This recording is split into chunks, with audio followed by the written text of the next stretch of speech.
Hello friend, नमस्कार। और मैं हूँ संजू यादव। हमारे संजू यादव अवधि शॉर्ट ऑफिशियल में आप सबको स्वागत है, अभिनंदन है। तो मैं बहुत प्यारा सा माता रानी का गीत लेके, कैसा लगे तो आप लोग जरूर कमेंट में बताइएगा। शेरे कई सवरिया सजलू बसलू पहाड़वा, हे मायरिया हमरी ना, हे मायरिया हमरी ना। तोहरो महिमा परम्पार, हे मायरिया हमरी ना।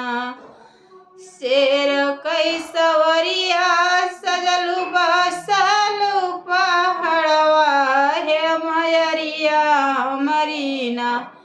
तोहरो महिमा परम्पार, हे मायरिया हमरी ना। नीचवा जे रहतू मैया आरती उतरती, हे मायरिया हमरी ना। तोहरी सीढ़िया देखत डरिया लागे, हे मायरिया हमरी ना। तोहरी सीढ़िया देखत डरिया लागे, हे मायरिया हमरी ना। शेर कई सवरिया सजलू बसलू पहाड़वा, हे मायरिया हमरी ना। तोहरो महिमा परम्पार, हे मायरिया हमरी ना।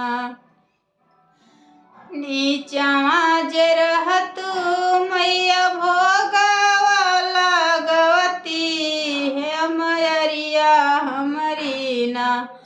तोहरी सीढ़िया देखत डरिया लागे, हे मायरिया हमरी ना। तोहरी सीढ़िया देखत डरिया लागे, हे मायरिया हमरी ना। शेर कई सवरिया सजलू बसलू पहाड़वा, हे मायरिया हमरी ना। तोहरो महिमा परम्पार, हे मायरिया हमरी ना। नीचवा जे रहतू मैया मांगती हो मंगनवा, तोहसे मांगती हो मंगनवा, हे मायरिया हमरी ना। मन में लागल बाटे ललसा, हे मायरिया हमरी ना। मन में लागल बाटे ललसा, हे मायरिया हमरी ना। तोहरी सीढ़िया देखत डरिया लागे, हे मायरिया हमरी ना। तोहरी सीढ़िया देखत डरिया लागे, हे मायरिया हमरी ना।